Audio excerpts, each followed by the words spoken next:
What was the sea monster that attacked and mauled this American warship? Did a giant octopus as big as Piccadilly Circus come ashore on this beach? Did the legendary Serpent of the Sea appear to this Cornish fisherman? Out from the head, about 3 feet away from the body. Had a good look at it. But someone didn't like to look away, and he just disappeared, submerged.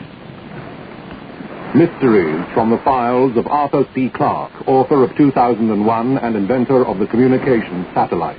Now in retreat in Sri Lanka, after a lifetime of science, space, and writing, he ponders the riddles of this and other worlds. I'm standing in front of my bungalow on the extreme southern tip of Sri Lanka. Just over 100 years ago, according to the London Times, which is not prone to sensational reporting, a schooner, the Pearl, of 150 tons, sailed from Galle Harbor, which is the next day to here. That schooner sailed past here into the Bay of Bengal, and there she was attacked and sunk by a giant squid. This is observed from a P&O liner, which rescued some of the survivors from the schooner. It's an incredible story, but when one considers the enormous amount of unexplored oceans, there are 6,000 miles of empty sea from here to the icy walls of Antarctica. One can believe that out there lurk unknown and perhaps gigantic monsters still unknown to science.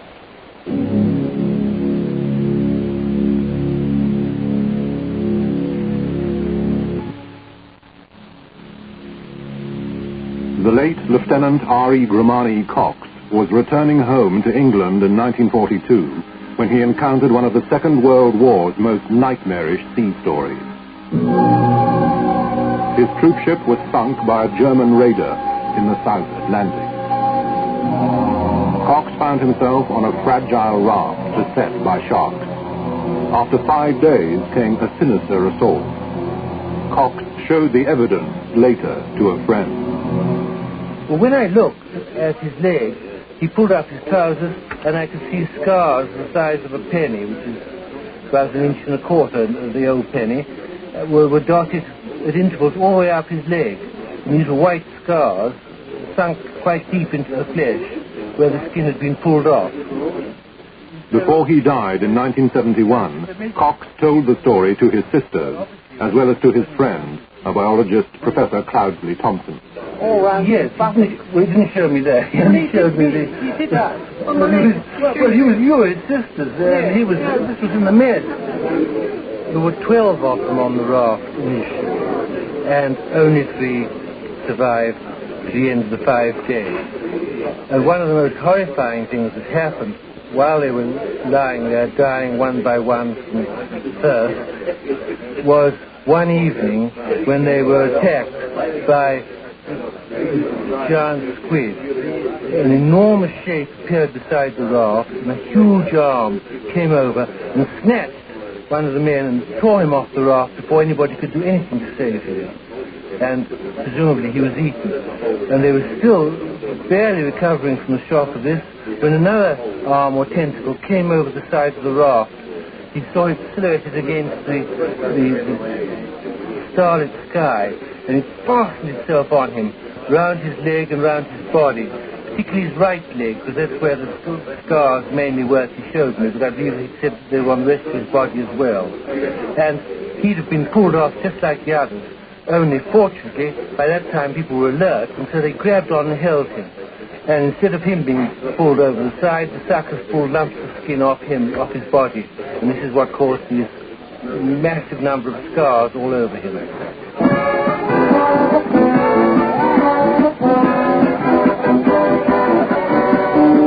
On her maiden voyage out of San Diego, the U.S. Navy frigate Stein also had a weird encounter. The Stein's anti-submarine sonar gear suddenly went U.S., unserviceable. She sailed home.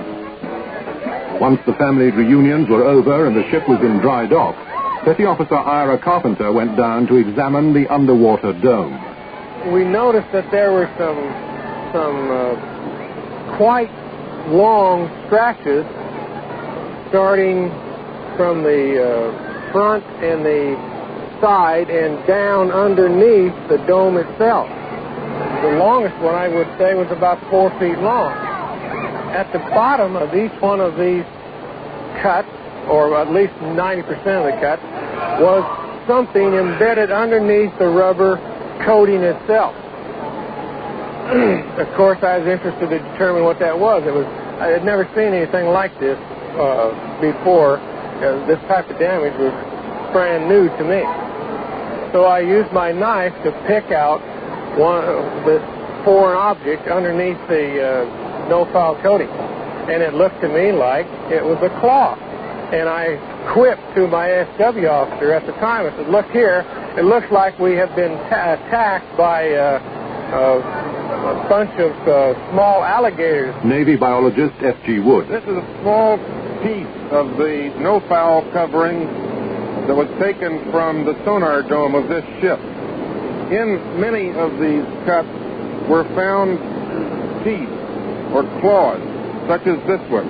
And it's apparent that whatever did this damage grasped the dome and ripped all the way through this rubber covering to the metal below. The claw looked like it had been wrenched out of whatever had put it there. I think that it must be from a squid, because squids do have claws or hooks similar to this. Nothing else that is known in the ocean has structures of this kind. This doesn't rule out something that we haven't found yet, because undoubtedly there are creatures in the sea that are not yet known to science. The Stein has since remained unscathed. But although no full-grown giant squid has ever been caught, a hint of what such creatures may be like seems to surface oddly about every 30 years in the far north, in the cold waters of the Labrador Current. This is St. John's, Newfoundland, the wartime convoy base on Canada's Atlantic coast, and headquarters for Dr. Frederick Aldrich and his team. This is a giant squid of the species Architeuthis duck. It came ashore on November the 22nd, 1979 at St. Brendan's on Collier's Island in Bonavista Bay, Newfoundland. It's an immature female. It is a small female, but it is the giant squid. During World War II, as ships would leave the harbor, they would be torpedoed by submarines, and when the survivors would go over the sides and hit the life rafts, giant squid would surface, pull them off of the rafts, and take them to their death under the surface. I cannot help but speculate that what we know about squid and its attraction to red, I just wonder if the red life jacket of the traditional Mae West life jacket might not have been a contributing factor in the death of those seamen. These are typical suckers on an arm of the giant squid, and you'll see that in addition to the suction cup, each sucker is fitted with a ring of teeth, so that when this sucker is applied to either prey or predator, these teeth are set and anchored into the flesh at the same time that the suction cup makes contact with the flesh of the other animal. The entrance to the mouth is guarded by these large beaks, much like the beaks of a parrot, and they tear pieces off of the prey or the predator, as the case may be. The tongues and the lips of sperm whales bear sucker scars, which are approximately 12 inches in diameter. I believe that giant squid reach an approximate maximum size of something like 150 feet. If this is 20 feet long, well then it's almost 8 times longer than this in overall length. And that's a big squid. Now, whatever size giant squid may reach, it does now seem that there really are giant octopuses, and that this man, Professor Joseph Gennaro of New York University, has evidence that one came ashore on this Florida beach in 1896. It was a local doctor, DeWitt Webb, who took charge of the carcass at Anastasia Beach, St. Augustine. He and his helpers had to use 4 horses plus 3 sets of blocks and tackle to move the body 6 tons or more up the beach. The mere stump of the one remaining tentacle was truly awesome, 32 feet long. Perhaps an effective example of the size of the octopus which might be represented by Webb's find would be to first look at the common octopus in this position and realize that Webb's octopus would actually stretch tip to tip from here to the red car up the beach. Part of the material eventually landed in the Smithsonian Institute in Washington, D.C., and all that remains of the octopus of the deep is this piece of tissue. Notice that it is sinewy and fibrous in its structure, something in the nature of beef or soup meat. When I examined these tissues, I found that that pattern, looked at in the polarizing light of the polarizing microscope, was most similar to that of the true octopus. All this gives me strong reason to believe that what Dr. Webb found was indeed a gigantic specimen of octopus. Almost every year, surprising discoveries are made in the ocean.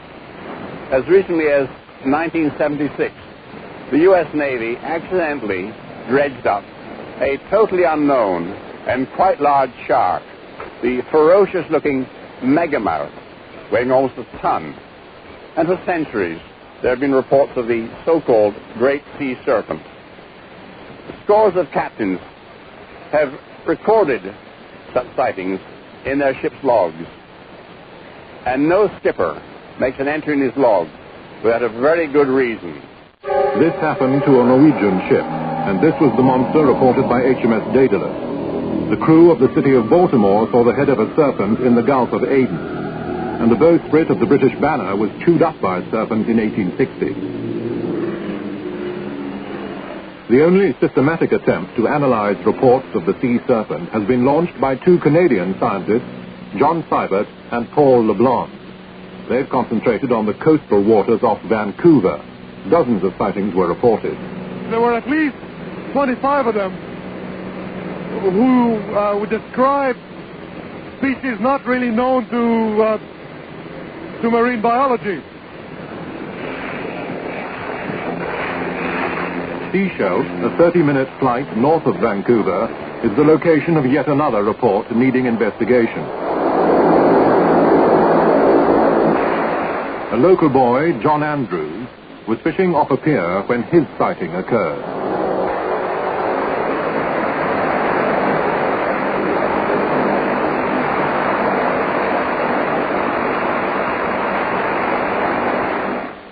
Could you tell us exactly what it looked like? I guess it looked pretty much like a long snake-like thing with fins on it. And at first sight of it, I saw a head about 1.5 feet long, about 8-9 inches wide. And it had large cat-like eyes, and they reflected light like a cat, and they could move in opposite directions. One was looking at me and one at the bottom. And then I noticed that it was thickness of my thigh, almost a foot around. The body of the animal. Yeah. The body itself. And it was, after it had swum underneath me, I noticed that it was probably about 40 or 50 feet long. Did it have fins? Yeah, it had 2 in the front, 2 in the back, and it swam undulated, like up and down instead of side to side. And it swam right under me. It's difficult to say what kind of creature John saw. It certainly doesn't match well with any kind of known mammal or any kind of known fish, for that matter. The long snake-like body suggests that it's not a mammal, but its up and down undulation motion is typically mammalian. We found that there were about three main categories of strange animals which had been reported. One of them was serpentine, of the kind that John Andrews described to us. There was another one with a long neck and rather coarse hair like coconut fibers, as it was described by one witness. And a third category also had a long neck, but was sometimes mentioned to have a mane, and sometimes also mentioned to have horns, with a head looking like that of a sheep or like that of a giraffe.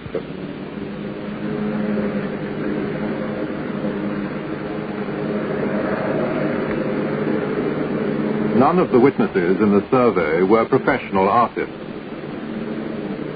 But it's clear enough from the drawings in their questionnaires what they thought they saw. This is John Andrews' sketch of his sighting. Margaret Stout saw this in 1961, and David Miller saw this creature off Discovery Island. But it may be that the body of such a sea monster has fallen into the hands of man. In September 1977, this Japanese fishing boat was off the east coast of New Zealand when it trawled up in its nets a mystifying carcass. The Japanese TV networks were excited enough to helicopter teams out over the South Pacific and winch their reporters down onto the ship at sea.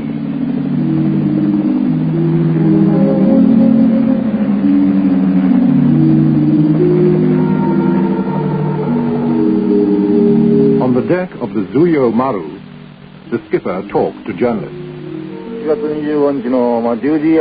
April the 25th at about 10:30, we noticed something big caught in the net. It was a red, fleshy object which smelled very strongly. We didn't know what it was, so I went for my camera and flash gun. Sadly, the body itself was afterwards thrown back. But early in 1980, one of the world's leading fisheries experts, Professor Fujio Yasuda, arrived for a conference in London with such evidence as remains. This is all the evidence about the unknown creature dredged from the sea by the Zuyo Maru off New Zealand on the 25th of April 1977. These photographs were taken by Mr. Yano of Taiyo Fisheries. The real half of the body was rotten and dropped off. As you can see in this photograph, the surface of the body is covered with a fat-like substance. This is the drawing made by Mr. Yano after measuring the creature.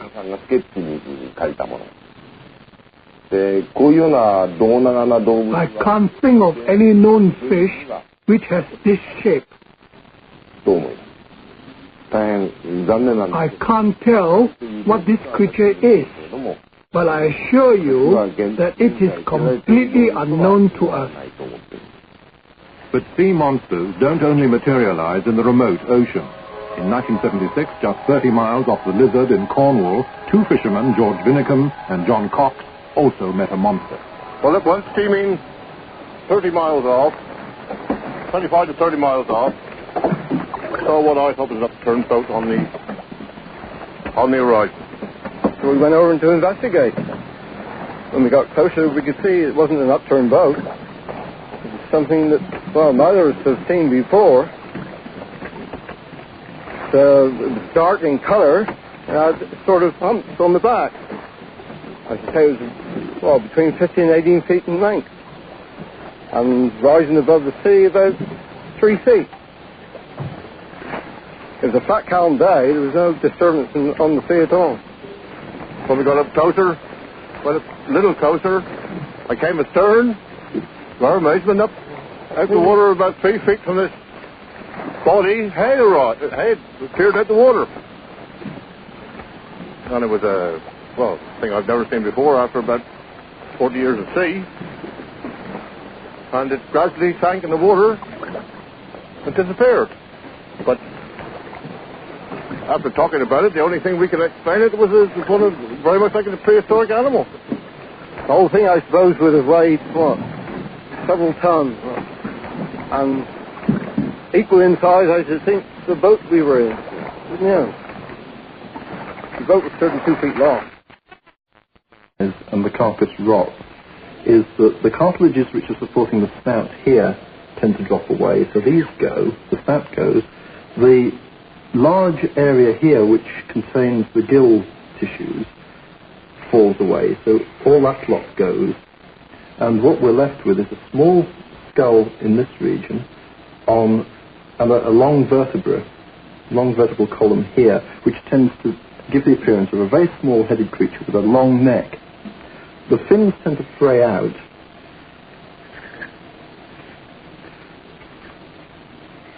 And in the case of the male, another set of what might appear to be limbs would be in this region here, and the lower lobe of the tail tends to fall away. So what we're left with is this small-headed, long-necked creature with this long, tapering body. But a rotting basking shark certainly doesn't explain the beast with great teeth, basking sharks are tiny, which came ashore also in Scotland at Gourock on the River Clyde in 1942. Being wartime, the Royal Navy wouldn't permit photographs. And finally, the beast was taken to the grounds of the municipal incinerator. On the orders of the borough surveyor, Charles Rankin, it was chopped up and buried under what is now the football pitch of St. Ninian's Roman Catholic Primary School, Gourock. Mr. Rankin. I can't see that this carcass was a rotting basking shark. In the first place, this animal showed no signs of rotting. It was absolutely complete, unmarked. The monster measured approximately 28 feet from the tip of the nose to the end of the tail. The body, as it lay on the ground, was approximately 5 to 6 feet deep. The body could be described as having three parts, the body, the neck and the tail, and the neck and tail tapered very gradually away from the body. The animal had teeth of about perhaps that size, and on both jaws. In the stomach of the creature was a small portion of what I took to be a seaman's jersey. It was an open-knitted portion of some knitted material. And the other thing, strangely enough, was the corner of what can be described as an old-fashioned tablecloth. Just the corner, and it was complete with tassels.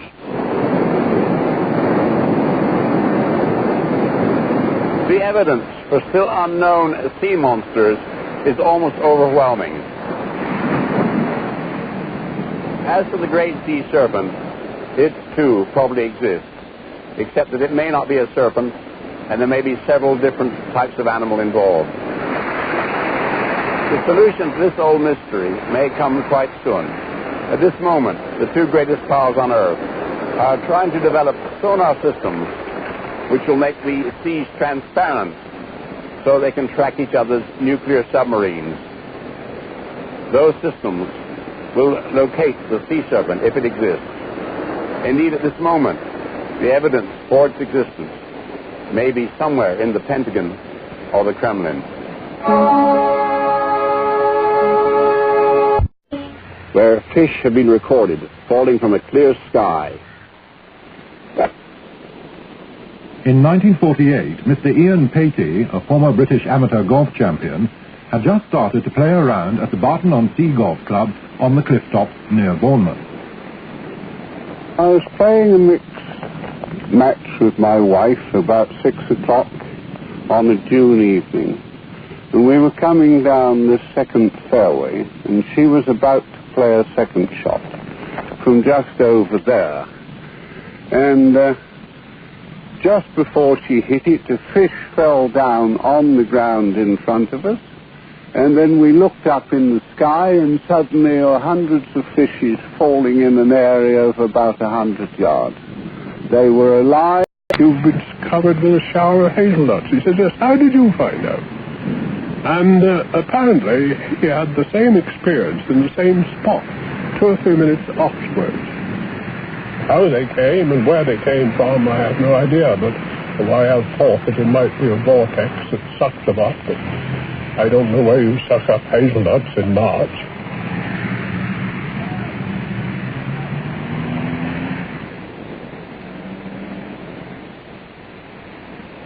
Further nutritious cascades have descended on South Mill Road in Southampton. The recipients, one wintry day, Mr. Roland Moody and his neighbours. I was on the telephone one day, which is situated near the front door, and my son came along and opened the front door for some reason, and a shower of broad beans came through, I should think dozens and dozens of them, and really quite startled me, because I gave a little cry, and my friend on the other end of the phone said to me, "What's the matter?" And I said, "Oh, I've just been hit by a lot of beans." So it was quite a giggle from her point of view. Anyway, she came round, and she was there when it happened again, and said that she wouldn't have believed it if she hadn't seen it. And there were literally dozens of them littering the carpet. And this sort of went on, well, all day long, right up until 8 o'clock in the evening. And several visitors came to my door and were hit on the back of the head. I was hit on the head, and they really hurt. They stung. They came with such force.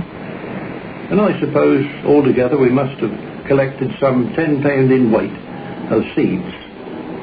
It was almost unbelievable. The beans grew, the peas grew,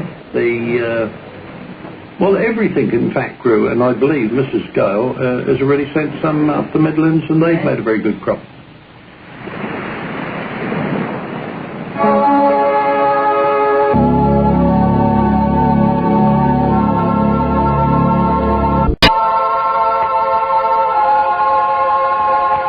Man walk the uncharted forests of America's northwest.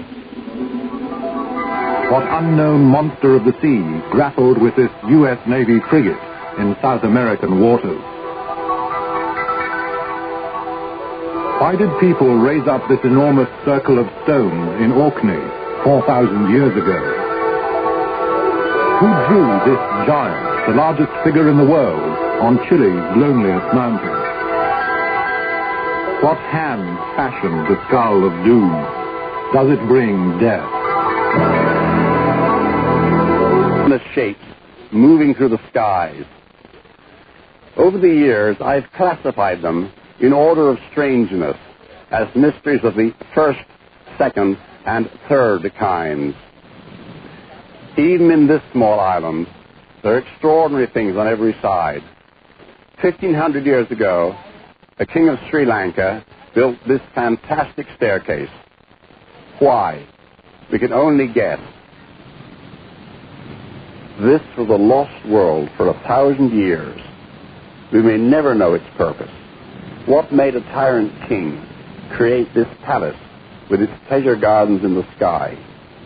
For me, it's a starting point in a journey through our mysterious world.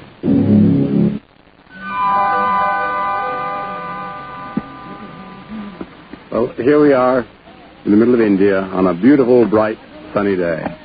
Yet we're waiting for one of the most awe-inspiring phenomenon that the whole natural world can show, a total eclipse of the sun.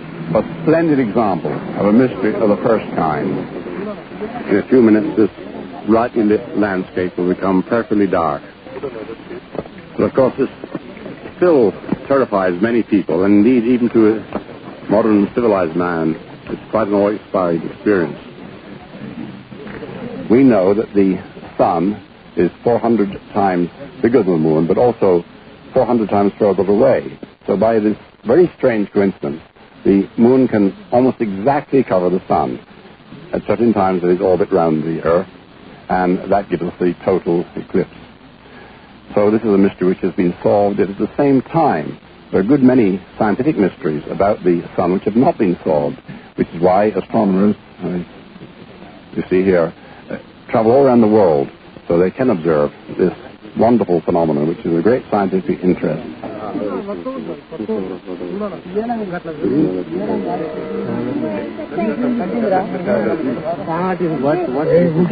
No, it's aluminium foil. Aluminium foil.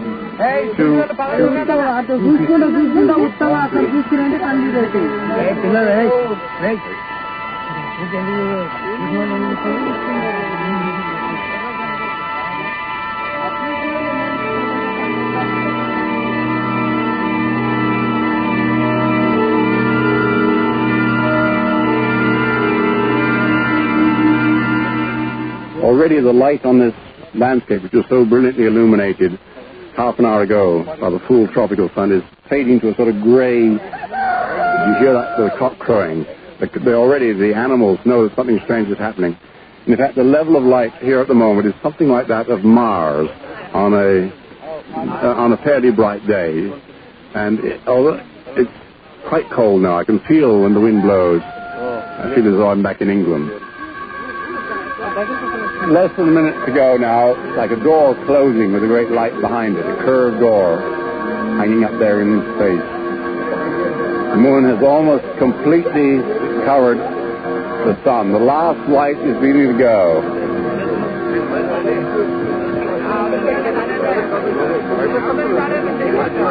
Just a tiny, narrow thread of light, that's all. Here streams around me, people who stare at what's happening. The landscape around us fades out. Only the very narrowest thread now. Just a few seconds left. Going,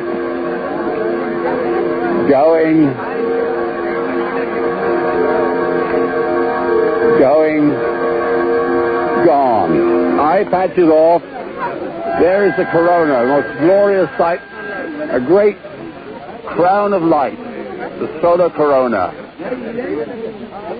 There are streamers of light stretching out around it, and very bright bursts of flame near the edge itself. It's still quite bright. We can see the landscape around us, as though it's probably a bright moonlight night as far as the illumination is concerned, because the light from the corona is so intense. I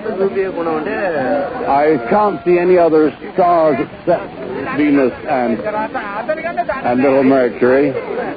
Of course, the longer one looks, the more detail one sees.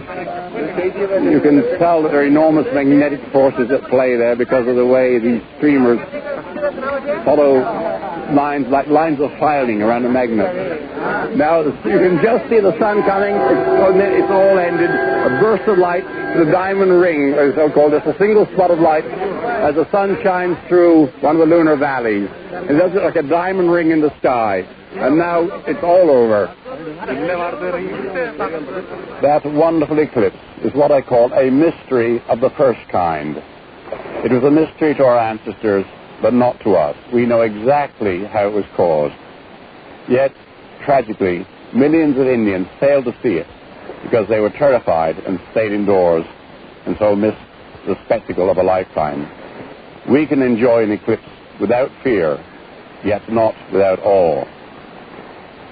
However, this series is mostly about what I call the mysteries of the second kind. There we don't have the answers, though we may have many clues. The first example I'm going to give is a literally striking one. It took place on another beach in Scotland a few years ago.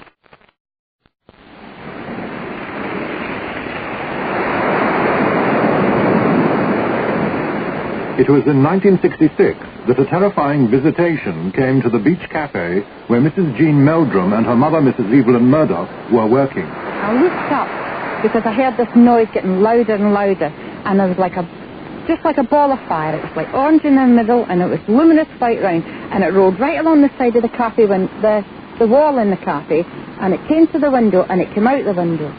And I came up, lifted up the way to have a look to see what this was, and the thing came out the window and battered across the front of my chest. And then it vanished because I picked the kid up and I went inside because everybody was panicking by this time. But I was sore for days after it, and there was nothing else to see after it had gone. But it was just like a big ball of fire. All of a sudden, the whole kitchen that I was standing in just lit up luminous white. I couldn't understand it. It was very frightening. And then the steaming went on till the beach was empty. The cafe people had all run out the cafe. They ran out like lightning. And the beach attendant, who had a wooden leg, he usually sat on a table just next to the counter. And you never saw him move so quick in all your life. He was gone with the rest. And the following day I discovered the two gas jets in the top of the cooker were cut right through. and we had to send it to the blacksmith in Creole, the local blacksmith, to be repaired. This man, Professor Roger Jennison, who's in charge of Kent University's radio telescope, collects such tales. Indeed, he's had such an experience himself on board Eastern Airlines Flight 539, coming into Washington one stormy night. Well, all of a sudden, just after one of the more intense crashes of lightning, there appeared from the pilot's compartment a most beautiful blue ball, about the size of a football, near enough the size of a football, a lovely thing, which moved at a slow pace, about this sort of speed, down the aisle of the aircraft, a fast walking pace. I could certainly feel no sensation of heat, although it passed at arm's length from my face. I suppose it must have been a few seconds, I can't remember exactly how long thereafter, that the air hostess came clambering up the aisle. She flocked into my lap, she put her arms around my neck, and she said, "Did you see that St. Elmo's fire?" Well, I tried to console her that it wasn't St. Elmo's fire she'd seen. St. Elmo's fire, by the way, are the beautiful corona that you see over the tops of the master ships, things like that. But this indeed was ball lightning. We'd indeed been very, very fortunate to see at very close quarters ball lightning actually travelling down the middle of a screened aircraft. Ball lightning is still a major scientific mystery. In fact, until quite recently, many scientists refused to admit that it even existed. In the case of other mysteries of the second kind, we often have quite good films and photographs, yet we are still arguing about their interpretation. Does this film, shot in 1936, show the Loch Ness Monster? Did it surface once more 41 years later to be captured again by the camera? Is this the footprint of the Yeti, the abominable snowman of the Himalayas? And does this shaky film taken in a forest in Northern California really show Bigfoot, another ape man who has so far eluded all his pursuers? This strange light which flew over southern England near Aylesbury remains unidentified, but was it a spacecraft from another planet? This gruesome corpse was trawled up by fishermen in the South Pacific. Is it what it appears to be, an unknown monster of the sea?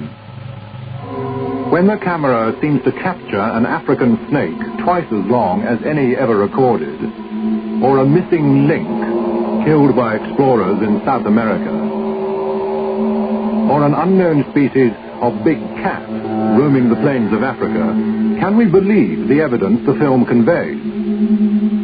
Apart from the films and photographic evidence for these mysteries of the second kind, there are perplexed and often frightened eyewitnesses who'd like an answer just as much as I would. Water bailiff Alex Campbell reports he's seen the Loch Ness Monster 18 times. His closest encounter came one night as he rowed in a boat with a policeman friend, Constable John Fraser. There was this terrific upsurge of water. Terrific. I knew right away what it was. But poor John Fraser didn't, and he was scared stiff. And he said, "What in the name of heaven is that?" Oh, I said, "Don't worry, John, it's okay. It'll be okay." I said, "It's messy." Oh, that calmed him down a bit. But this surge kept going on, and then after what seemed to be 2 or 3 minutes, the surge still going on, we heard it breathing. And it was fantastic itself, that, because it was sounded exactly like a horse that had been running, and it was sounded like this.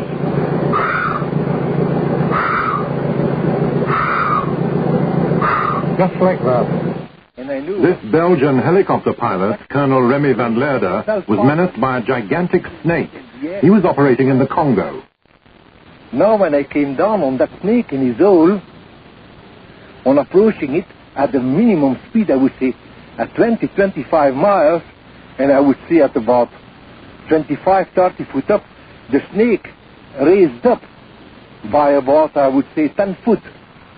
And I could very clearly, closely see the head, which was looking, and I could not make a better comparison with a very large horse, with big, very, very big jaws, looking triangular.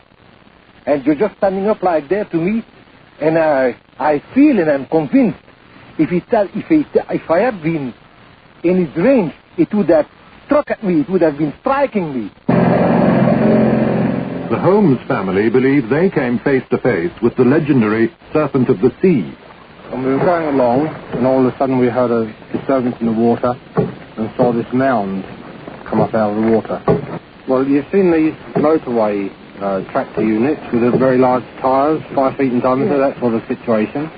Well, if you can imagine one of those being released from below the water and then shooting up under its own propulsion. Yes. We could see that it had two shallow humps that were 3 or 4 feet long, and then it had a small head. It had a thin neck and a small head, which was dipping in the water and looking around. What it was, we've never known. Never seen anything like it in our lives. It was like some sort of prehistoric monster that you see. It was a huge size, absolutely huge, incredible. Yes. There's something very strange in the seas. It's definitely there. Without any doubt. A huge thing. Well, we've started to investigate some of these mysteries, where a little work or logical deduction might help to solve them. Of course, where the evidence is lacking, they may remain mysteries of the second kind forever.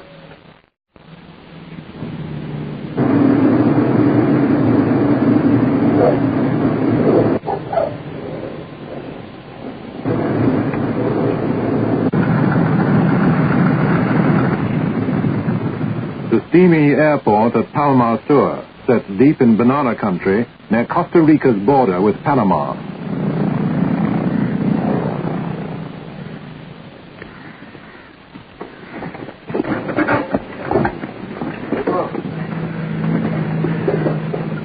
Dr. Luis Gomez is director of Costa Rica's National Museum. He's flown in to hunt for any clue which might explain one of the world's most intractable mysteries, the giant stone balls of Costa Rica. Huge and uncannily perfect spheres, handmade and of unknown origin. They're even beside the airport runway. But Gomez's goal lies in the heart of the banana plantations, where an archaeologist has reported a new find.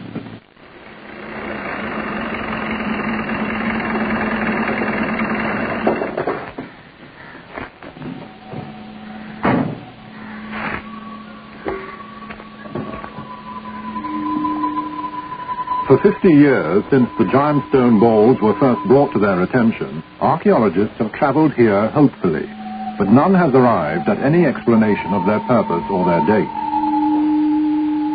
In charge of this dig is Mike Snaskis. Hello, Mike. Wait.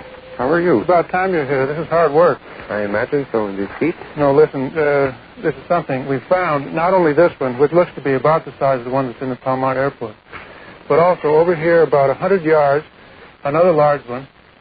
Right here behind you is still another. I think it's been broken but looks large as well. We probably have the arrangement that we read about years ago of balls in line. There's absolutely nothing to tell who made the spheres or when or why. Bewildered archaeologists can merely clutch at straws. The fact that they are in line brings into my mind the possibility that they represent actual maps of constellations, for instance. That's my favorite theory, but I don't know what... Mike, what do you think these stone balls were made for? Well, Luis, that's a difficult question. Now, I, as an archaeologist, should know better than anyone what these balls represent, and in fact, I know almost nothing. More than 1,500 giant stone balls have so far been found, the biggest 8 feet across and weighing 16 tons. The granite they are made from has been brought from mountains many miles away.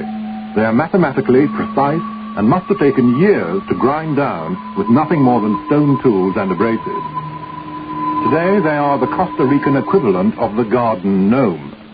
Dozens have been carried off to the capital, San Jose, to adorn important buildings. Others have been smashed by treasure hunters inspired by talk of hidden gold.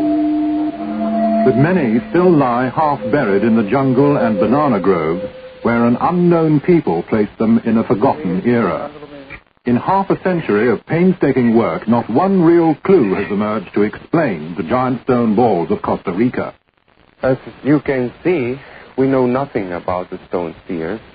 They remain and will remain for many years to come a very true mystery.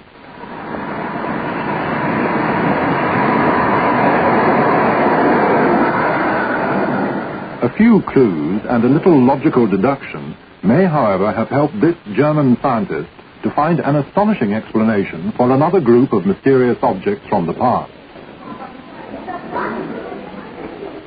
Dr. Arne Eggebrecht, director of the Hildesheim Museum, took us to Munich, to an exhibition of treasures from ancient Iraq.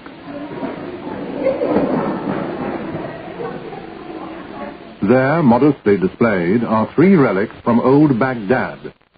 Dr. Eggebrecht believes they prove that ancient people developed technology 2,000 years ahead of its time.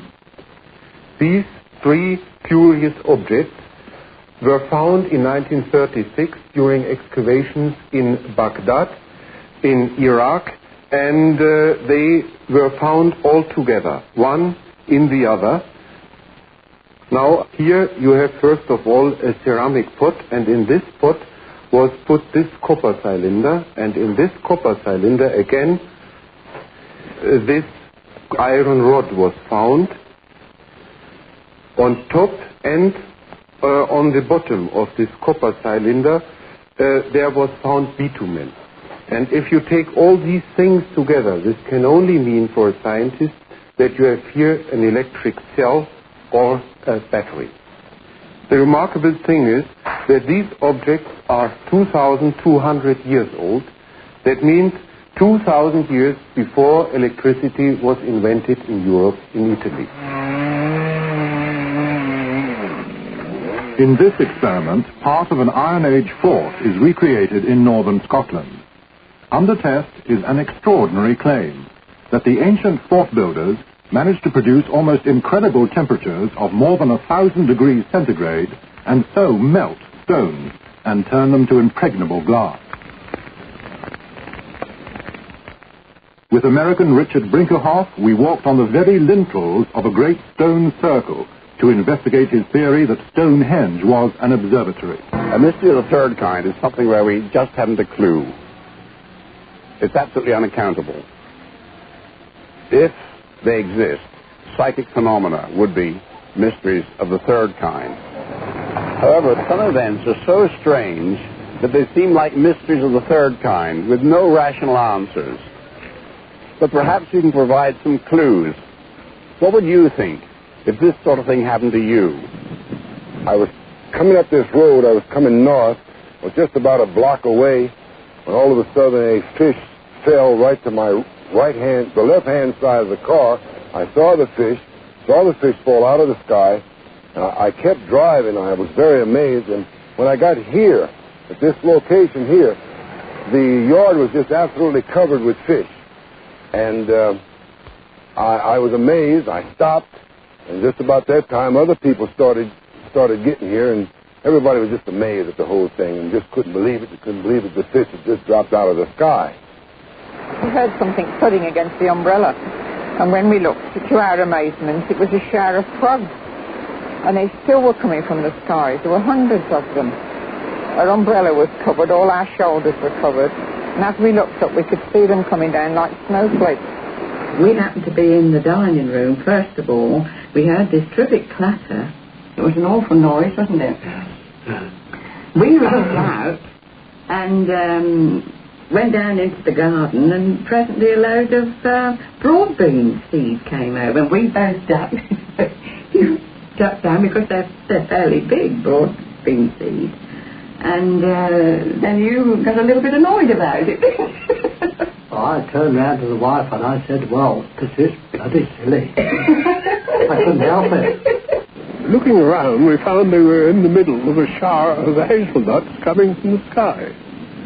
And they were dropping on the cars, falling in the gutter, and I should think there would be as many as we saw about 350 of them. Which was very clear, and the sky was blue, and there was one small cloud there, but there was no aeroplanes or anything like that about for them to come down from there.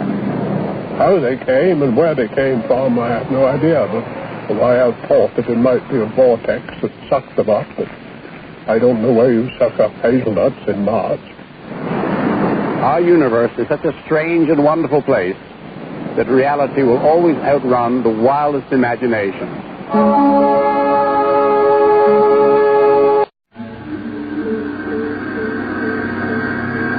Is there really a monster in Loch Ness?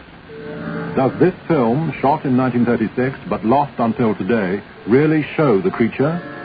And does this film, shot 41 years later, mean the monster is still lurking there today? Is that what Alex Campbell has seen more times than anyone else alive? I've seen it 18 times. Mysteries from the Files of Arthur C. Clarke, author of 2001 and inventor of the communications satellite. Now in retreat in Sri Lanka, after a lifetime of science, space, and writing, he ponders the riddles of this and other worlds. The monster of Loch Ness is so famous that it's eclipsed all its rivals. Yet there are reports of strange and often very large creatures looming up out of at least 50 other lakes throughout the world.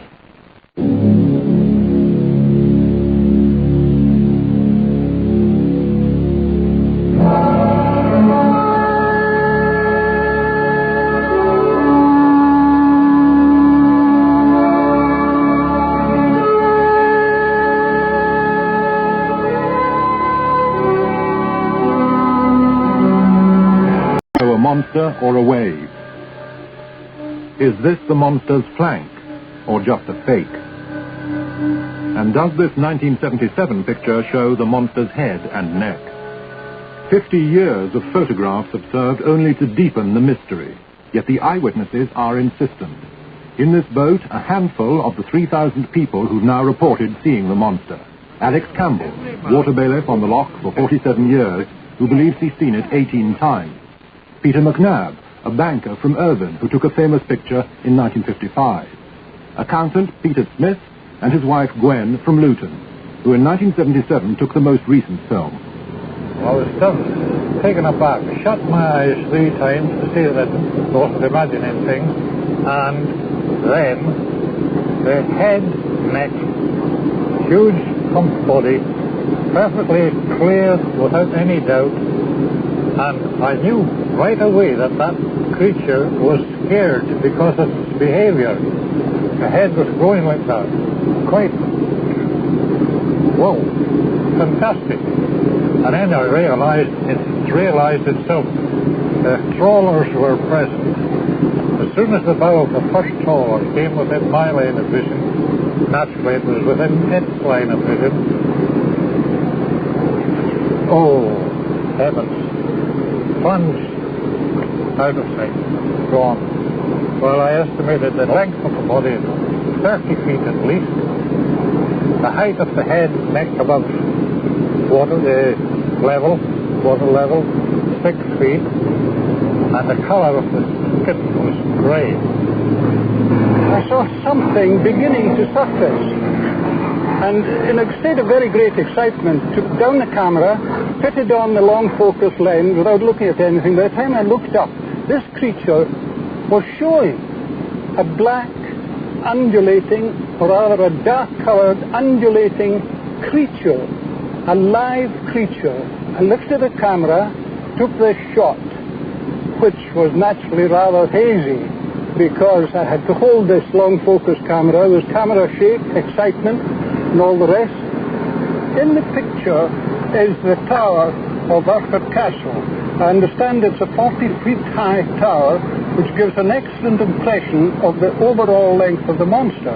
It's been estimated at between loosely 30 and 40 feet. Before I could get a second shot or anything else, as far as I remember, because it's all hazy now with the excitement, was gone.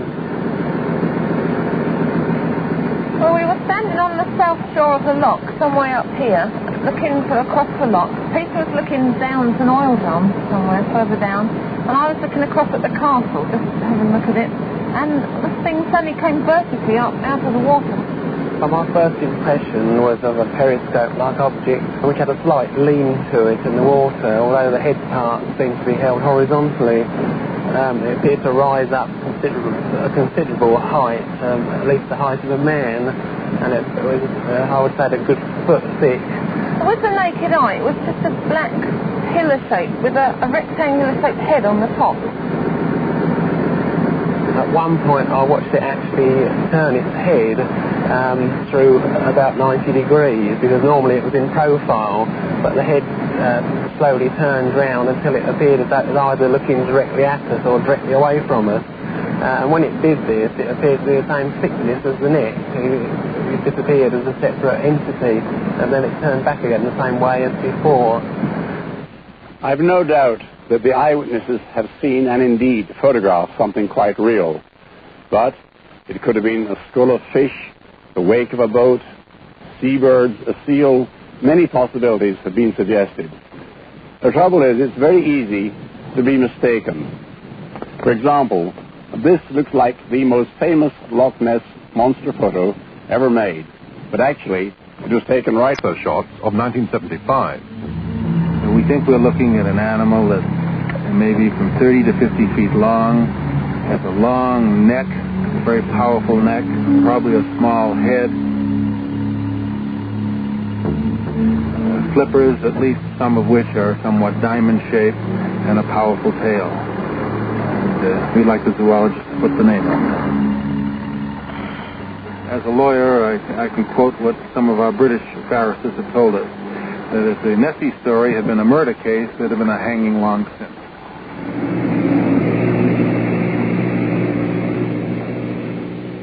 Frankly, I'm much more skeptical of lake monsters than of sea monsters, because lakes, after all, are fairly small bodies of water, and there are plenty of eyewitnesses around them.